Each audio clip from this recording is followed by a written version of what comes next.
Hey guys, before we jump into today's video topic, I would like to encourage everyone to become a city official of Titantown by joining Titantown on Patreon. Not only will you be helping the channel, but you'll also be helping yourself as you'll be entered in monthly raffles for Titan stuff. You'll also get a shout out at the end of every video, and you'll get to see all of my videos a day early. So you can also hit me up on there if there's a certain video topic you want me to cover, and I will, and I'll get you featured and shout out on that video. We're in the process of launching a website among other things, and that is not cheap. So I wanted to help you help me. So hopefully you guys will do it. The link for that will be in the description box below, as well as the link to the Facebook page. And let's go ahead and jump into today's video topic, guys. Thanks for watching. Hey, what's going on, guys? Today I have a 2018 full 3 rounds NFL mock draft for you guys today. In the description box below, you will find a timestamp for your teams if you just want to skip ahead and look and see how your teams did. What I'm showing you right now are the teams who I think just absolutely killed this NFL mock draft. These are the guys who was able to fit a need at the best time, getting best player available, had great players just fall to them. So these are the guys who really won the draft. Next, this is the guys who I think did above average in this draft, who got some really good talent at a really good value. So let's go ahead and jump into this. I'm going to be reading this off of my computer screen because I got it all typed in for you. So let's go ahead and jump into it. At number 1 overall, the Cleveland Browns selected Josh Allen, quarterback. At number 4, they selected Bradley Chubb. At number 33, Colton Miller. At 35, DeForest McFadden. And at 64, Ronald Jones. So the Browns were able to get them a quarterback, another really good edge rusher to pair with Myles Garrett. They got him some offensive line help. They got some secondary help, and they got him a dynamic running back with their last pick in this 3 round mock draft. At number 2 overall, the New York Giants selected Sam Darnold, quarterback. At 34, they selected Darius Geis. At 66, they selected Dante Jackson. And at 69, they selected Austin Corbett. So the Giants got him a quarterback of the future, which I really thought they should do. Eli Manning is old now. All 3 other teams have a quarterback plan in place for the future, aside from the Washington Redskins. They got him a good running back. They got him some secondary help, and they got them some offensive line help. At number 3 overall, the New York Jets selected Josh Rosen, and at 72 overall, they got him a weapon with James Washington. So the Jets, they got him a quarterback and they got him a weapon. They only had 2 picks in this draft from their trade with the Colts. At number 4, well, I'm sorry, at number 5 overall, number 4 overall was with the Browns. And I'm doing this the same way that I did before, to where um, I'm just showing you each team and giving you all their picks. What I did was I made a list and I'm reading down that list, and then I took the picks and I moved them up. That way I can just show you all picks from each team, and this draft will go by much quicker. You guys liked it the last time I did it that way, so that's how I'm doing it this time. At number 5 overall, the Denver Broncos selected the best player in this draft, Saquon Barkley. At number 40 overall, they got him a defensive tackle from Stanford in Harrison Phillips. At 71 overall, they selected Lorenzo Carter. He's an edge rusher out of Georgia. And at 99 overall, which is a compensatory pick, they selected Tony Brown, cornerback out of Alabama. So the Broncos, they got the best running back in this draft class. They fit a need and got a good player in Harrison Phillips at defensive tackle in the 2nd round. In the 3rd round, they got him an edge rusher who's a bit raw, but he's got the size, the length, the athleticism that teams love at the position. But he's going to need to put on a little bit of weight for the NFL. He's got a little bit of a raw skill set. So he's a little bit of a project, but who better to learn from than Von Miller? And at number 99 overall, they got him a cornerback to help replace Aqib Talib, who they traded to the Rams. So hopefully he can develop, and maybe the Broncos can become that no-fly zone defense again. Probably not, but that was kind of a once-in-a-generational type of defense they used to have. But anything's possible. At number 6 overall, the Indianapolis Colts, and this is one of the teams who absolutely killed this draft, select Quentin Nelson. He's a guard out of Notre Dame. I have him as my number 2 overall player in this draft. At number 36, they selected Sonny Michel. out of Georgia, the running back, very dynamic running back. At number 37, they selected inside linebacker slash outside linebacker Malik Jefferson, who I really love. He ran a 4.5 at the combine. Very good in coverage. I think he's the best coverage linebacker in this draft. Very athletic. He has that sideline to sideline speed. At number 45, 49, excuse me, they select Chikwuma Okafor, and that's a name that I don't know if I'm saying correctly.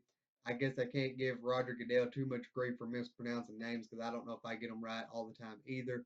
He's come from a smaller school, but a very good offensive tackle at that.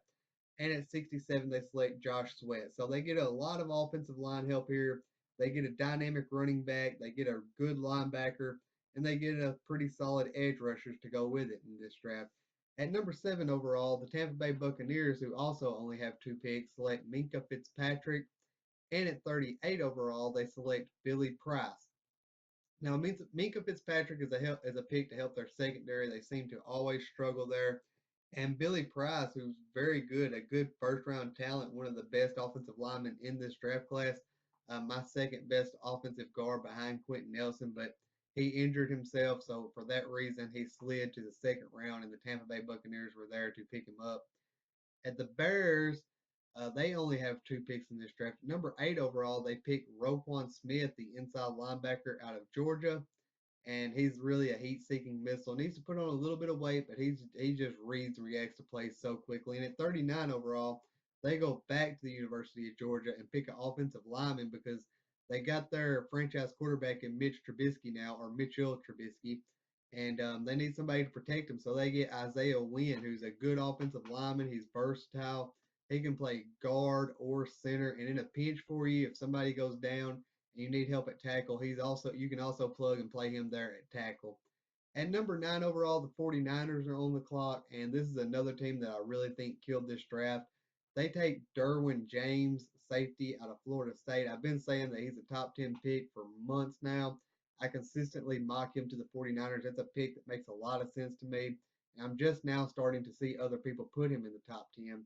But moving on at 59, they select Braden Smith, guard out of Auburn. At 70, they select Nick Chubb, a running back out of Georgia. At 74, they select Anthony Miller, wide receiver out of Memphis. So they go ahead and get them a playmaker on defense. They get them some offensive line help, and then they help their new quarterback out, Jimmy Garoppolo, and they get him a running game and Nick Chubb to pair with Jarrett McKinnon. I think the two really complement each other pretty well. Nick Chubb is kind of similar to Jarrett McKinnon, but he has some power to him. He's shifty and he's got some power to go with his run style as well. Then Anthony Miller, who he's a very dynamic receiver. He could have went early second, late first, but he plays at a little bit of a smaller school. He's on that talent level, but he plays at a smaller school, and he's had to deal with some injury issues in the past. So I think that could be a steal for them. They're in round 3. It could work out, and he could turn into a true number 1 receiver in the league. At number 10 overall, the Oakland Raiders select Daron Payne, defensive tackle out of Alabama, my top overall tackle or defensive tackle. Very big guy, space eater, and he's got some athleticism to where he can rush the passer as well. At 41 overall, they select Mike Hughes, who many believe is the second or third most talented cornerback in this draft class, but he's had to deal with some off-field issues, so for that reason, he falls to the Raiders in round 2. And at 75, someone everybody loves to cheer for in Josie Jewell, who's undersized for the position, but he's a smart football player. I've seen interviews with his coaches. I've seen people, excuse me, I'm losing my voice. I've seen people who are around him that know him on a consistent basis talk about his character. You can just see it when you turn on his tape. He plays with so much heart, so much effort every play. So he can turn into a very solid linebacker in the league. Let me scroll down here a little bit. At number 11, the Miami Dolphins select Tremaine Edmonds, linebacker. He's only 19 years old, very athletic, has great size. Many believe he should be a top 10 pick, and I was really split on him and Roquan Smith earlier to the Chicago Bears. At number 42, they're going to select Maurice Hurst. Some people are worried about him, defensive tackle. Some people are worried about him because he has a heart condition. As for me, I know some believe he's a first round talent. I don't quite believe so. I think he's about more of a mid to late second round talent. He's very quick off the line. He has very good hands, but I just don't see the power from him that he's going to need in the NFL just yet. So I think he should be hitting that bench press machine. And if he keeps the speed and gains some muscle, he will probably be a pretty good defensive tackle in the NFL. And at number 73 overall, Miami Dolphins get some help for their secondary and select Duke Dawson out of Florida. At number 12 overall, let me scroll down a little bit because when they had two first round picks, I just went ahead and left it in the list. We got the Buffalo Bills here. Let's see if I can get them both. Yeah, there we go. At number 12 overall, the Buffalo Bills are going to select Baker Mayfield. He's a quarterback. I feel like this is a pretty fair range for him to go. I don't believe he should go in the top 10. And I feel like at number 12, that's still a little bit early, but that's just the quarterback market for you. I think he can come in and go ahead and compete with A.J. McCarron right away. And at number 22 overall, they get their quarterback some help in James Daniels, who's the best offensive lineman left available at this point at number 22 overall. Then at number, where they at? No, I'm sorry, I was in place. Number 53 overall, they go ahead and select who many believe is the best tight end in this draft class, in Hayden Hurst. At 56, they get some help along their defensive line and draft Tim Settle.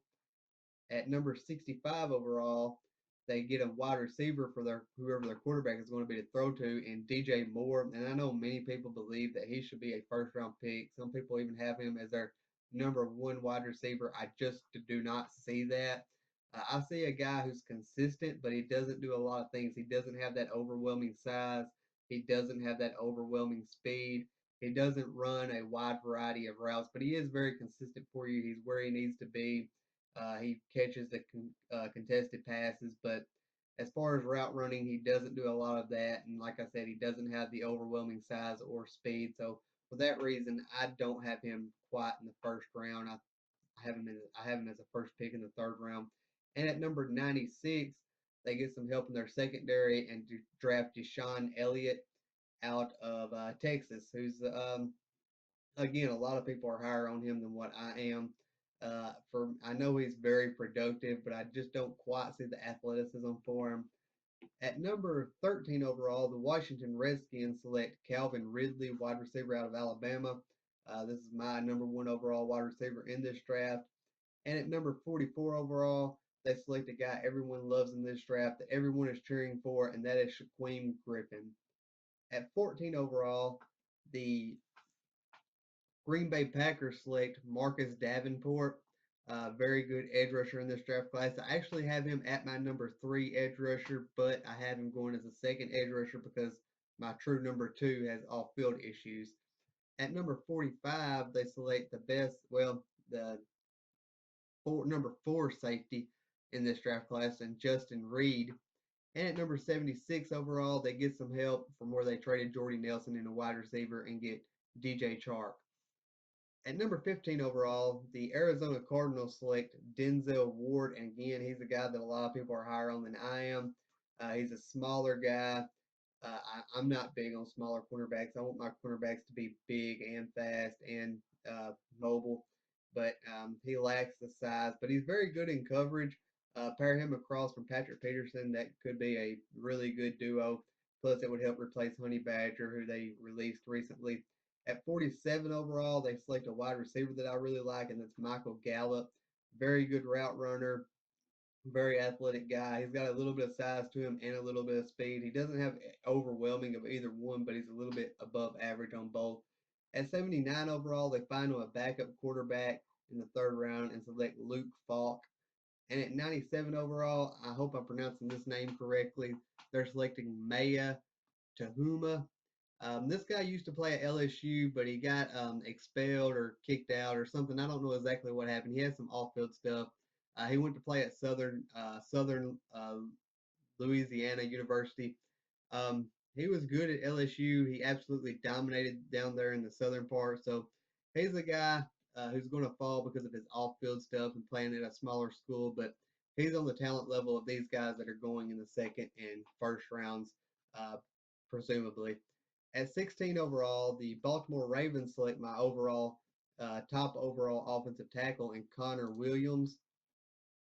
At 52 overall, they select Ogbani Okoronkwo, get them some youth at their edge rusher position. And at 83 overall, we're going to go ahead and give them a running back so they don't have to put up with getting older free agents or guys that go undrafted anymore. We're going to give them Rashad Penny out of San Diego State University. He's a guy you can see a lot of good stuff from him, but he is very inconsistent. So you got a few other running backs there to help you out. At 17 overall, the LA Chargers select Vita Vea out of Washington. Very good defensive tackle, very strong, plays a lot of effort, got some athleticism to him, and he's versatile enough to play in multiple positions on the defensive line. At 48 overall, this might surprise some of you. I have them selecting Mike McGlinchey, who I am not high on whatsoever. He really struggles with edge rushers coming off the edge with a lot of speed. That's where he really struggles at. I think Quentin Nelson helps him look better than what he is.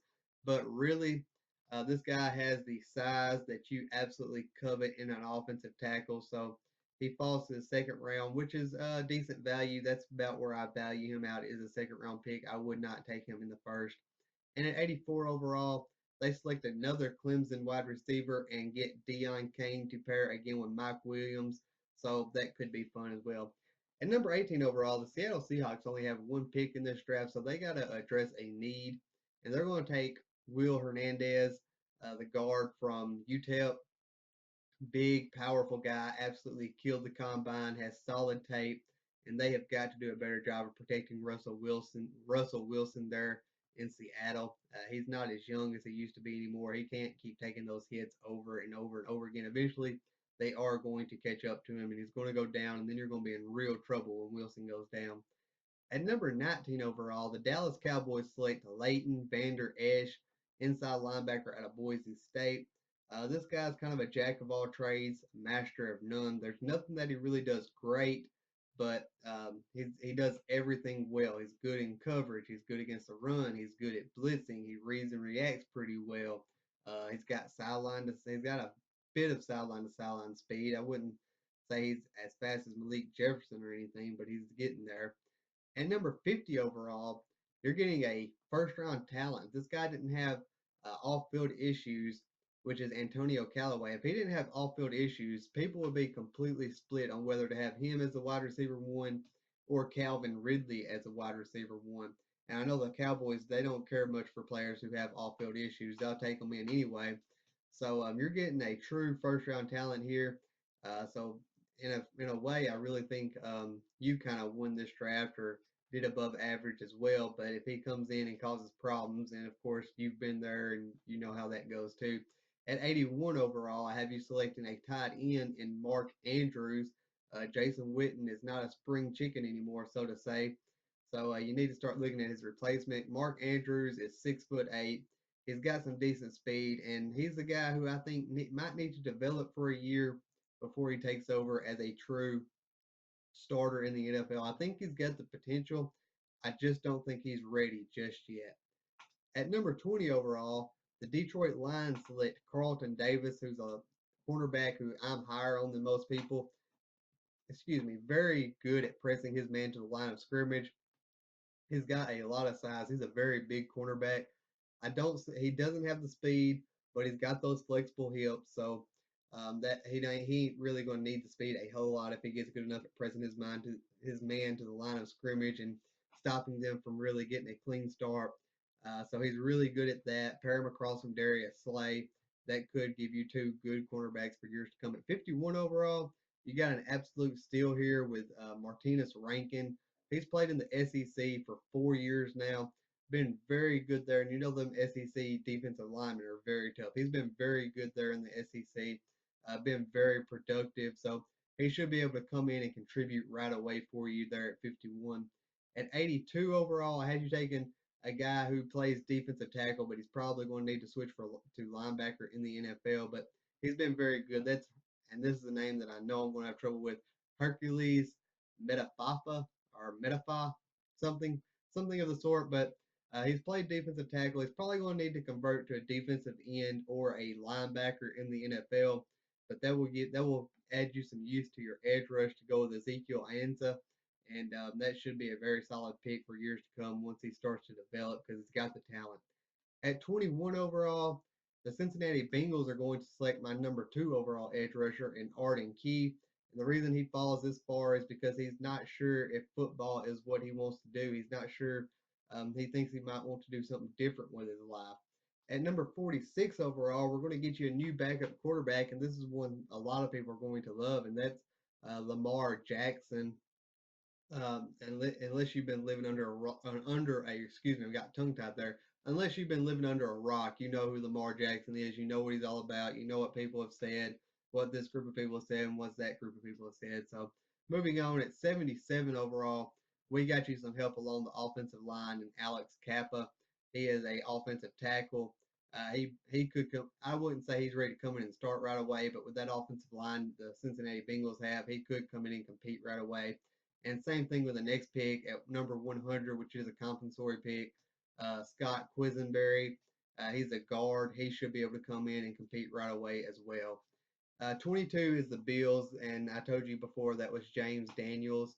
At 23 overall, the New England Patriots, and as if they needed to come in and kill a draft class, they absolutely come in and killed this one. Let me scroll down a little bit so I can see both of their picks. Like I said, in the first round, they're ordered, and then after that, I kind of moved up the picks. That's just so I can keep all my numbers straight and I don't mess up and tell y'all anything wrong.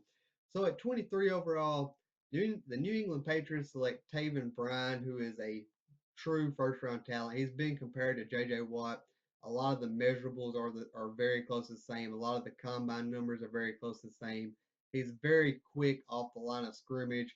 He has violent hands, so that's going to be dangerous. As if Tom Brady needs a J.J. Watt on the defensive side. Number 31 overall, they select Sam Hubbard, 6'5", 280-pound defensive end, who's been very productive there at Ohio State. He's been very consistent. He's been very reliable and dependable, not missing any games. So the Patriots really boosted their defense, really fit a need there. They needed a lot of help in their front seven, and they got it with their 2 first-round picks. At 42 overall, we're getting Tom Brady's replacement. We're going to go ahead and pick up Mason Rudolph. He could be really good learning under Tom Brady for a year or two. Got an absolute canning of an arm. And I know a lot of people right now are saying he's going to go in the first round, but listen, guys, that is a smoke screen. Do not believe anything you hear right now. Everybody's leaking stuff to the media. Everybody's telling the media stuff so they could spread the word. So people's thinking they're going to do one thing when in actuality they plan to do something completely opposite. Every team does it. So do not believe anything you hear this time of year unless you can start connecting the dots and putting two and two together for yourself. Don't believe it. 63 overall, the Patriots give him a wide receiver who is capable of being a number 1 wide receiver in this league. He's got the size and the speed, the athleticism to do it, but he comes from a smaller school in Indiana. That's Sammy Cobbs. At 95 overall, they're getting a cornerback to replace Malcolm Butler, who left, and that is Kevin Tulliver. Kevin Tulliver is a big cornerback, physical cornerback. He's solid in coverage, but he doesn't have a lot of top end speed, kind of like Carlton Davis. The two are pretty similar players. I would say Kevin Tulliver is a little more physical, but not as good technically. But he can learn. The thing about getting these guys, drafting these guys, a lot of people don't understand is you're not drafting a finished product. You're drafting someone who you have a vision for and you can see what they can become in the future, as well as kind of comparing what they can do for you at the moment. At 24 overall, the Carolina Panthers select Joshua Jackson out of Iowa. A lot of people have him as their top overall cornerback. He's got the speed, the athleticism to be a true shutdown corner in this league. I just wish he was a little more consistent in college. If he could have been a little more consistent in coverage, he would definitely be my top overall cornerback in this draft class. I'm really split on a couple of guys. But moving on, at number 54 overall, the Carolina Panthers select Christian Kirk, who I absolutely love. At first, I wasn't too high on him, but I knew he was a good receiver. He just wasn't my type of receiver. But listen to the interviews with him. He's a smart kid. He's a good kid. Very productive, very athletic. So you're getting a good pick here in the second round. I think he will. He and can't think of his name right now. Funches. I think Christian Kirk and Funches will really complement each other well. One's a really big guy, go up and catch those contested passes. The other guy is a little bit smaller but quicker, fast in and out of his breaks. Number 85 overall, I give you Duke Ejiofor. He's an edge rusher out of Wake Forest. You need some youth. You need some help on your pass rush. And then with your last pick, for some reason I forgot to put a number there. I can't remember what the number is now. I gave you Terrell Edmonds, very big safety out of Virginia Tech. He's 6'2", 220 pounds, plays very physical. You need a little bit of help in your secondary. He can give it to you. And number 25 overall, my team. I'm not seeing myself in the camera right now. I can't tell if you can see this or not. My team, the Tennessee Titans, and I wished I could have done better for the Titans. A lot of the people I wanted to pick for them, I had to give to two other teams ahead of them. So I really wanted to give them one of those top three defensive tackles. That didn't happen. Wanted to give them a different linebacker. That didn't happen. But I ended up giving them Rashaan Evans out of Alabama at 25 overall. This guy can play inside linebacker or outside linebacker, so it gives you a little versatility with there. Kind of like Leighton Vander Esch. I don't see the size Leighton Vander Esch has. I do see a little bit more athleticism, but a little less size. But what the two have in common, they're both good at everything, but they're not master of anything, I guess you could say. I would say Leighton Vander Esch is a little better in coverage than Rashaan Evans is. That's why I went ahead of Rashaan Evans. But still a solid pick. It's no fancy, nothing like that, but overall solid pick. At 57 overall, I got a guy that I absolutely love, and that's Uchenna Nwasu. He's a linebacker slash edge rusher out of UCLA. He doesn't have that typical linebacker or edge rusher body type, but he has a linebacker body type, very athletic. The guy is 100 miles an hour as soon as the ball is snapped. So I really love that pick. At 89 overall, didn't get the. I wanted to go running back, safety, or wide receiver here. There wasn't a safety or a wide receiver here that I wanted to take, and the running back that I wanted was gone. But we went ahead and got Kerryon Johnson out of Auburn. Overall, solid running back, and running back is not all that important. I feel like the Titans are going to run a running back by committee this year with Derrick Henry and Dion Lewis, and I feel like they're going to take a running back somewhere in this draft to go with them. And Kerryon Johnson, he's nothing flashy, but he comes in, does his job, he gets the ball, he gets a solid amount of yards, and that's just what he does. At 26 overall, the Atlanta Falcons select Isaiah Oliver, cornerback that I really like. I know a lot of people are starting to fall off on him, and that's because he gets caught with his eyes looking in the backfield. But he's got the size and athleticism to be a true number one cornerback in this league. He just might need a few years to develop, or a year or so to develop. But come in, he can play the number two cornerback there in Atlanta. So he don't have to be a superstar right away or a shutdown corner right away, but he's got that potential, and that's really what you're drafting for when you're drafting. You're looking at potential versus what can you do for me now. Do I think you can be a superstar? Do I think you can be a solid player? Are you a solid player now? Do you need a few years to develop? You got to weigh all these things. At 58 overall, I have the Atlanta Falcons selecting Equanimus St. Brown, wide receiver out of Notre Dame. He's 6'5", runs excellent routes. He's got some speed. I know a lot of the bigger guys they struggle with speed when they're that size, but um, he doesn't. He runs solid routes. So had the Atlanta Falcons selected him at 58, and that gives them three solid wide receivers. That's kind of just unfair having Julio Jones on one side, Quantum and St. Brown on the other side in the red zone. Plus, you got both of those running backs you have there. So that's a little unfair, but just make your offense even more dynamic. At number 90 overall, you need a defensive tackle, and that's what I gave you. I gave you Derek Nottie out of Florida State. So that should help. He's got good size.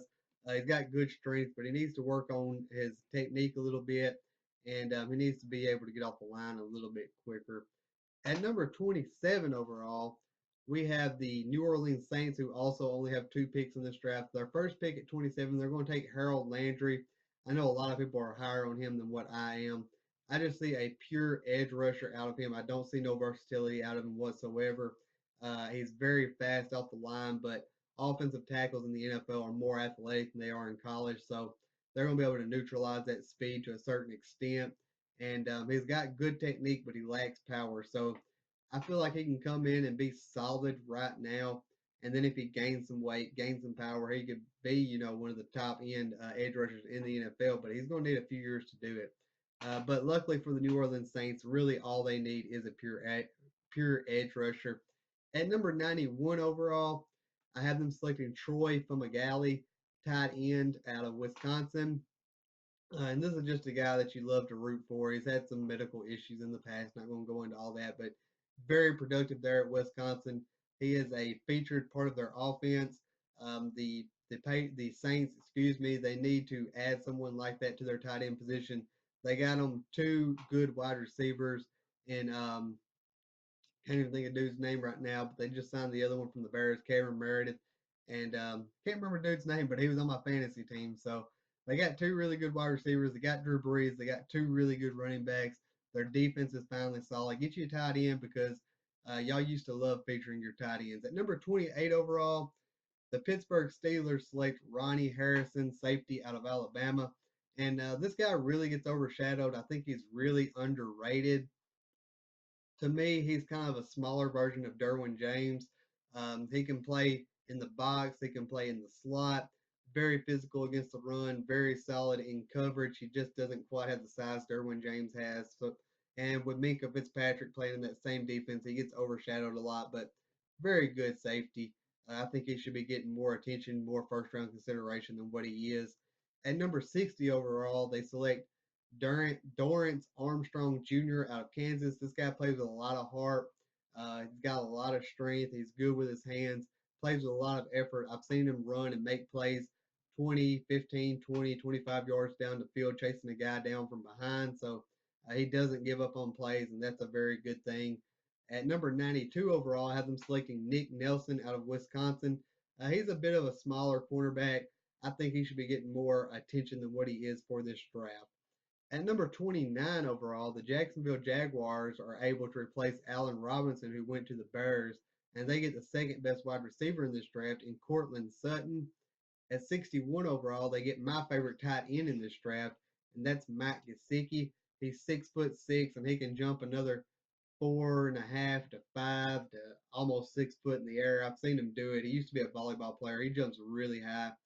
At number 93 overall, they address the need on their defense, which they don't have many needs on defense as it is, and get Dontavius Russell out of Auburn, who's very quick off the line. He's got violent hands. He's just not quite as athletic as what Taven Bryan is. At number 30, we got the Minnesota Vikings, and they're going to select Orlando Brown. And I know a lot of people are surprised at that. They're asking, why is Orlando Brown still going in the first round after those horrific combine numbers he put up? But listen, the combine is not all that important. The tape is way more important than the combine, and I think 30 is still a little bit low for him to go. We knew going in that he wasn't going to come in and blow out the combine. We knew that he wasn't going to put up huge numbers. We wasn't expecting him to be that bad, but still, the guy might not be a. You don't have to be a world class athlete to play in the NFL to be a good football player. And this guy's a good football player. He's 6'8", 300 some odd pounds. He knows how to block, and that's what's important. At 62 overall, they get him a linebacker in Darius Leonard, who's versatile enough to play inside or outside. At 94 overall, they get another offensive line help in Jamarco Jones. Um, this guy, they say he's a round two talent, and I've watched him, but I've only watched him at tackle. They think he should move to guard in the NFL, so I feel like he will be versatile in the NFL. They say he's ready to come in and start in the NFL right now. He's just not going to be a topper end talent just yet. He's going to need he can come in and be solid right now, but he's going to need time to develop and to grow into his own. But I feel like he'll be versatile enough to play tackle or guard in the NFL, so that should really help you out. And of course, 31 overall is the New England Patriots, who I told you got Sam Hubbard before. At 32 overall, the Eagles only have one pick in this draft, and I have them selecting Trenton Thompson, defensive tackle out of Georgia. This guy that I used to really, really, really love. I've kind of fell off on him now because he's got the athleticism and the size to be just the ceiling for him is Aaron Donald and Dominican Sue, Geno Atkins. That's the ceiling for him. He can be that good, but uh, the floor is I don't know, just just an average defensive tackle, I guess you could say. But he's just been a little bit too inconsistent. He's had to deal with injuries, but this is a low risk, high reward because he's going to be average in the league anyway. And now these are the teams. We're getting to the teams who didn't have first round picks. At number 54 overall, the Kansas City Chiefs select Jari Alexander to help replace Marcus Peters, who departed. They needed a cornerback before Marcus Peters went, so they get Jari Alexander to help with that. At 78 overall, we're going to double up and take another cornerback in Adonis Alexander, who is a very big cornerback, very athletic. Sometimes he does get caught with his eyes looking in the backfield, but he should be able to come in and hang in man coverage with wide receivers as it stands. Same with Jari Alexander. Jari Alexander can help you on special teams also.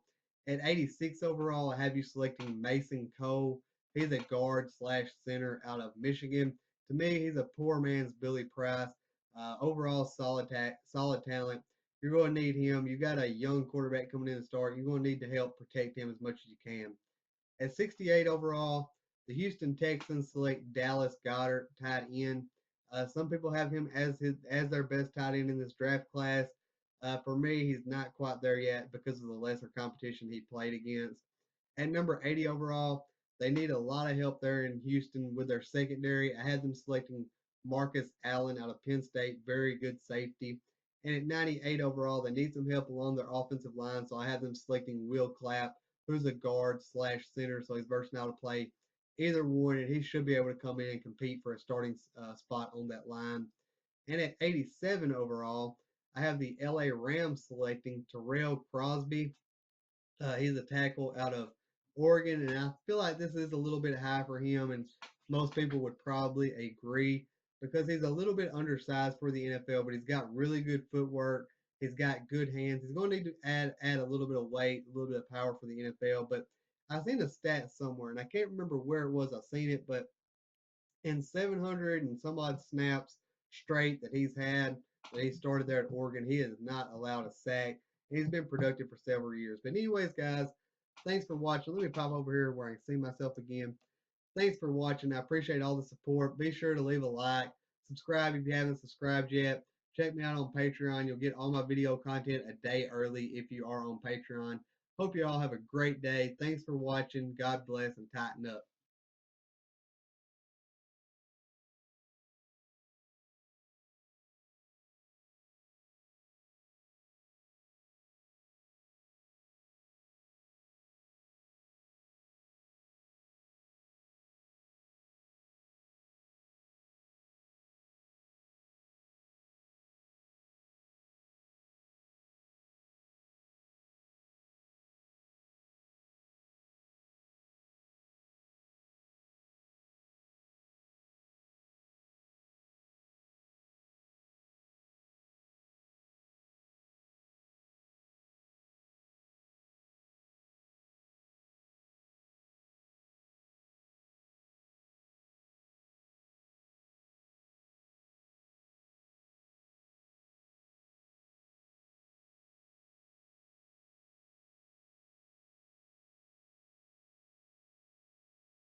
This